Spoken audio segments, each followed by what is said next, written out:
So today we will be learning on queues. So what is a queue? So queue is nothing but it is a finite collection of elements where the insertion and deletion takes place at two different ends. So queue is a collection of elements where insertion of an element and deletion of an element takes place at two ends, and two ends are known as rear end and front end. See, when we stand in a queue, maybe in a canteen for the food, or maybe in a railway station, when we are standing in a queue for the ticket, we know that we follow the person who is in front of us. So queue follows the principle first in first out, FIFO, first in first out, where the insertion is done from the rear end. From the rear end means from the back side. See, we join the queue from the back, we leave the queue from the front. If I am the first person in a queue, I will be the first person to come out of the queue. Same principle holds good here. Insertion takes place at rear end and deletion takes place at the front end. If you see the diagram, array as a queue representation in an array, wherein we know that insertion takes place from the back end, that is rear, and deletion is done from the front end. Next we will see quickly the types of queues. So the types of queues are simple queue, circular queue, priority queue and dequeue. Let me tell you what is this. First one, simple queue. Simple queue is nothing but it is similar to a normal queue, the queue that I explained just now. That is the queue where the insertion and deletion is done from two different ends. That is, insertion is done from the rear end, insertion is done from the rear end. If you consider this as a simple queue, insertion is done from rear end and deletion is done from the front end.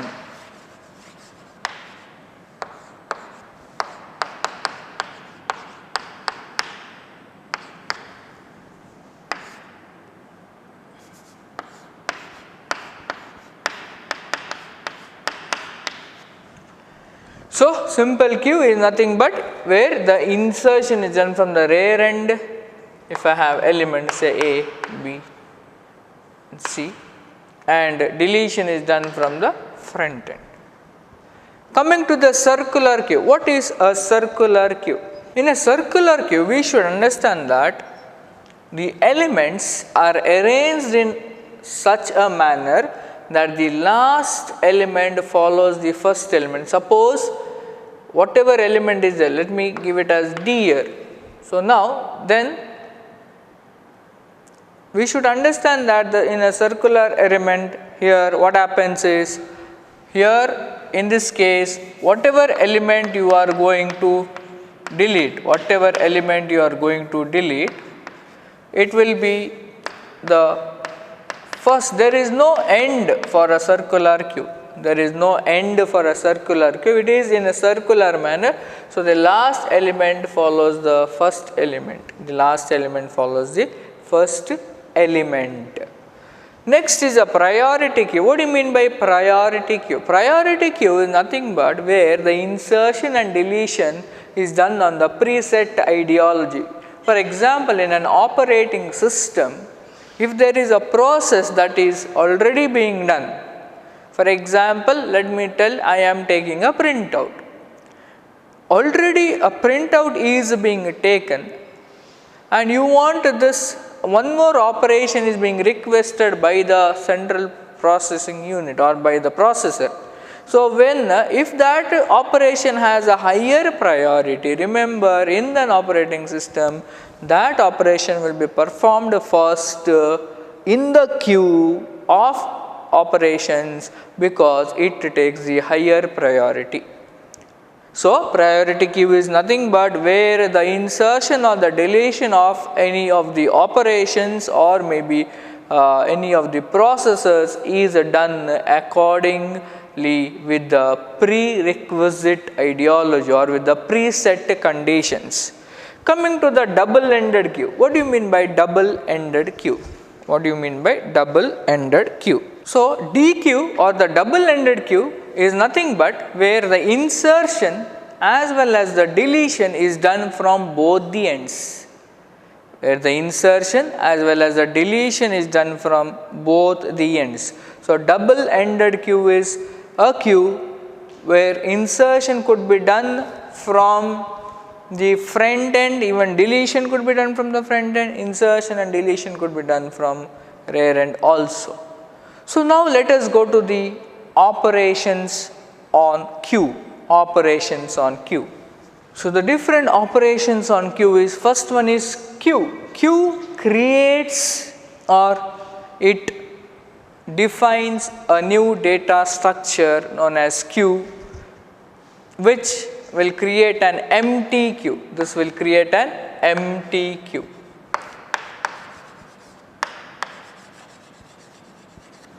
So, queue is a data or is an operations on queue which is nothing but it is creating a new data structure known as queue. Next, coming to the NQ. Now, NQ and DQ are two main operations of queue, where NQ is nothing but process of inserting or adding an item or value into the queue from the rear end. So, adding a new item into the queue from the rear end. So, rear is the pointer we need to keep in mind when it comes to NQ. DQ is nothing but it is an operation to remove the element from the queue from front end, is empty, checks whether the queue is empty, it returns a Boolean value. It checks whether the queue is empty or no, it returns a Boolean value.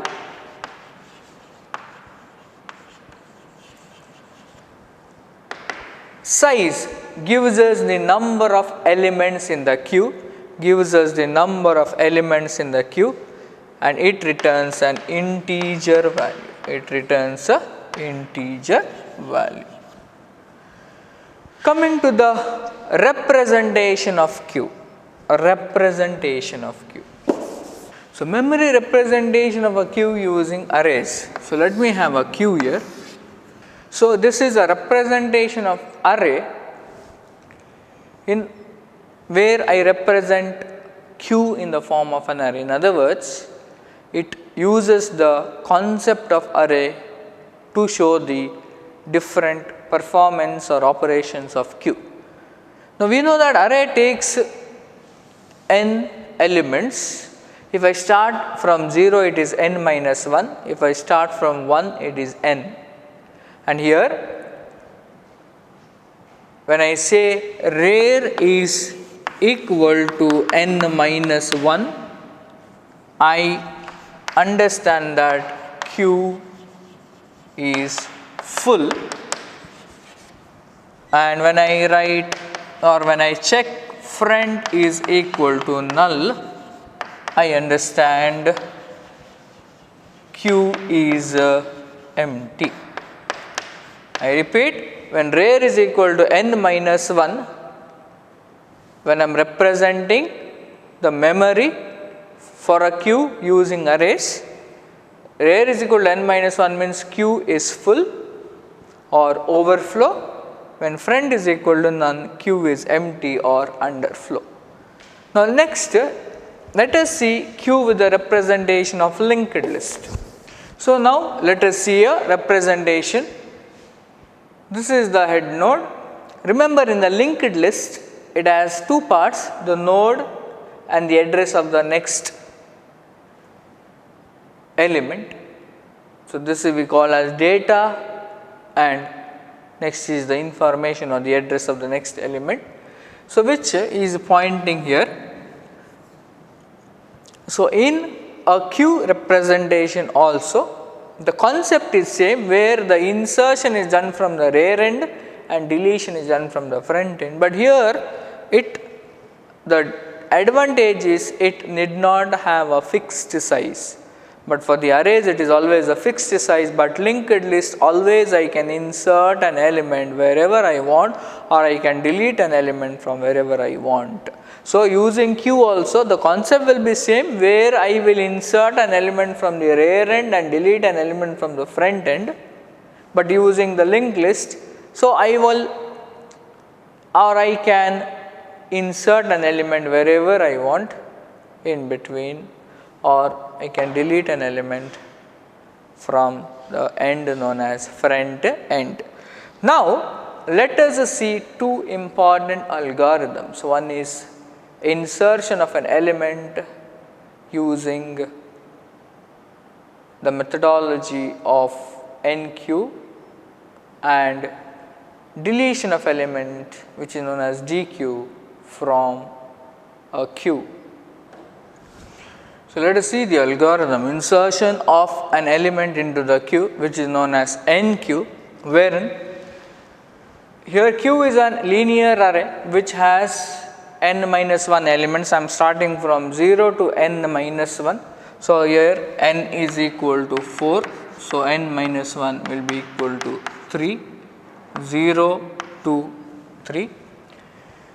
And front is a pointer from where the element will be deleted, and rear is a pointer from where the element will be inserted. Now here to go elaborately, first case, when the Q is having an element already and I want to insert one more element, that is neither the Q is full. If Q is full, rear is equal to n minus 1. When the rear pointer is equal to n minus 1, my size of the Q is 0 to n minus 1. So when it is full, see all the elements are there, A, B, C, D, I cannot insert one more element. So it is overflow. I print it as overflow. The second case, when the Q is not having any element, then the element that I will be inserting will be in the first location. So then front and rear will both point to the 0th location. And next, neither of these cases, that is when already the Q is not full, neither it is empty, but already one element is there. So what I have to do? I have to increment the rear pointer. Rear is equal to rear plus 1. After I increment the rear pointer, suppose the rear pointer is pointing here, so it will next point, it will go here. So rear pointer will be pointing here. Then I will insert one more element B. And that time the next, that Q of rear. So what is there? Q of rear means it is now Q of 1. It was 0, rear equal to rear plus 1, 0 plus 1, it is 1. So in the place of Q of 1, that is Q of 1, I will be inserting an element B. Now coming to the algorithm, I just told you there are three cases. One, when the Q is full, when Q is empty, and otherwise when Q is not full, neither empty in the normal case. So let us come to the algorithm. The first case that I told, where I will be seeing whether the Q is full, because if it is full I cannot insert an element. So if rear is equal to n minus 1, which n minus 1 indicates it is full, we print it as an overflow, and if the process cannot be performed. Which process? Process of inserting an element into an array. Next case, suppose there are no elements and I want the first element. I will be inserting the element that will be the first element. And remember, the front and the rear both will be pointing at the location 0, because that is the first element I am going to insert. Then when I insert the next element, rear will go to the next pointer, whereas the front will remain there unless and until I delete an element. Otherwise, in either of the case, neither it is full nor it is empty, then else it is rear is equal to rear plus 1. Rear is equal to rear plus 1. So after incrementing rear equal to rear plus 1, then I will go to the next location, and there I will come and insert an item that is an element, and then I will return. So, in other words, taking an example, initially my queue is empty, so my friend and rear pointer, both are pointing at 0. I insert an element wherein this is not satisfied, even this is not satisfied. So, rear is equal to rear plus 1, rear is 0, now 0 plus 1 is first here.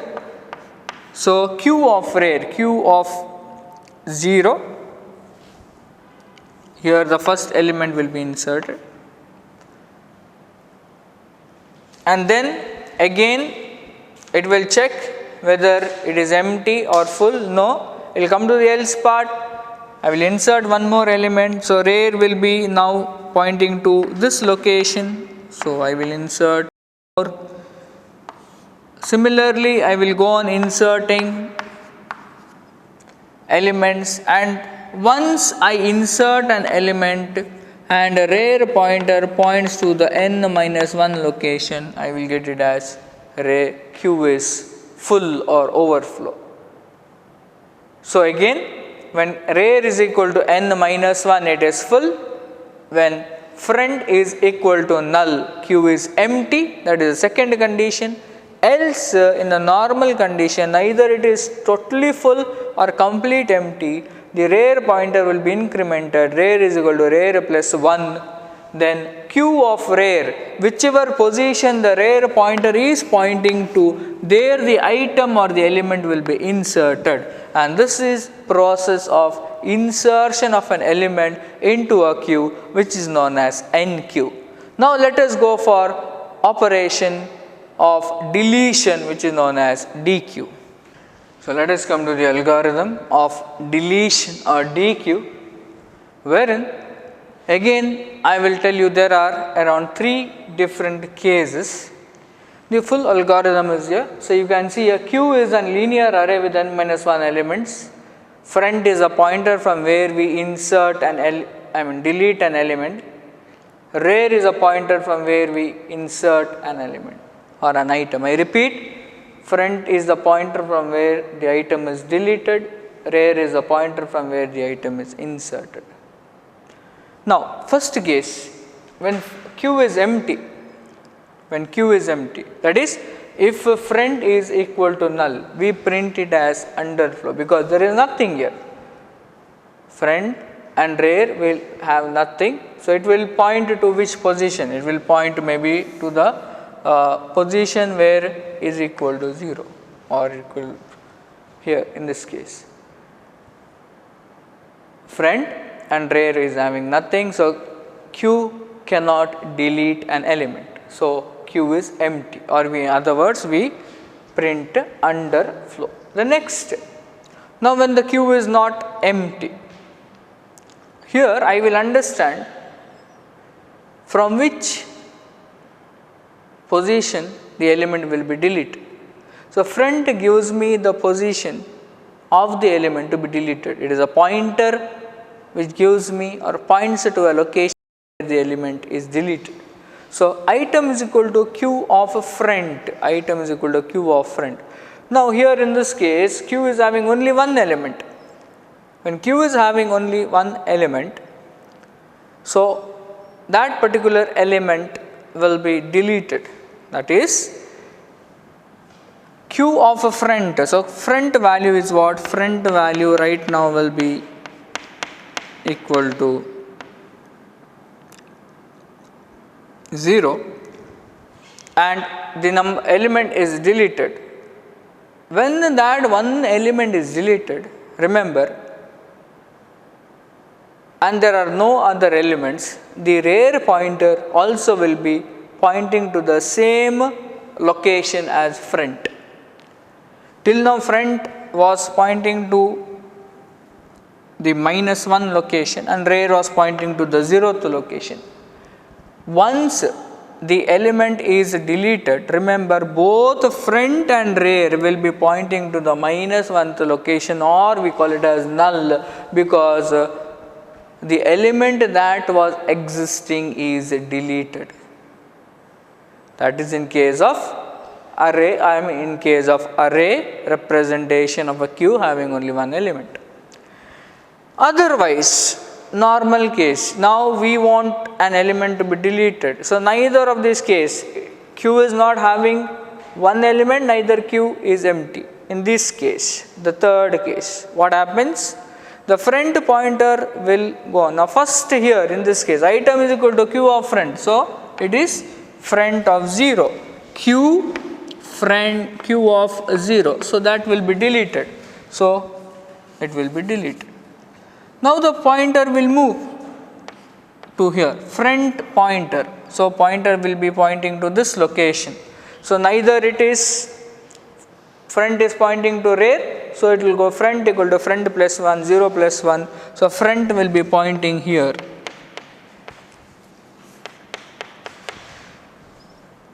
So, it will go back, it is not null. So, this time the element will be deleted is B, B will be deleted. Pointer will increment, it is not empty, neither Q, rear and front are pointing at the same location. So, then C will be deleted, similarly then D also will be deleted. When all the elements are deleted, front will point to the null and we will get it as underflow. So, I repeat once again, there are three cases. When Q is empty, that front is equal to null. That is, both the position front and rear will be at the same point, wherein we will have no values here, we will have no values. And next, when Q has only one element and that particular element is deleted, then front and rear will be pointing to the null location, because there is no element here after this element is deleted. When there are n minus 1 elements, the front pointer will be incremented one by one and the elements will go on deleting. After all the elements are deleted, the front and rear pointer will be pointing to the location that is null, and that indicates Q is empty. So, this is an DQ operation where the front pointer is incremented and through which the elements are deleted. Whereas in the NQ operation, the rear pointer will be incremented and the elements will be inserted. So, NQ and DQ are the two basic operations that we have seen and we need to remember. Now, going to the application of Q. What do you mean? Why is application? Is there any application of Q or application of Q where it is used? Now, Q has a lot of application. One is simulation. Simulation is one of the application. Then maybe we have various features of operating system, multi-programming we can use. Then the Q is also used in the database, different, and in the operating system, round robin algorithm one is used, pointer server, whereas it is used in the pointer server routines, then various applications situated to the Q data structure, where it is maybe for the software, especially problems related to the application development. Q is very important, and it is used in the multi-programming platform system, different types of scheduling algorithms. And then we have operating system, where in operating system, after maintaining of a queue of a process that are ready to execute, in other words, a printer, when I want to print, I have given number of processes, it is waiting. See, after the completion of one process, the next process, then the next process. Where is it? It is in the queue. We call it as ready queue, waiting queue, and the process queue. So, ready state, waiting state, and the processing state, and these all are there in the data structure known as queue. So, queue finally is a data structure wherein insertion and deletion is done from two different ends known as rear end for insertion, front end for deletion. Thank you.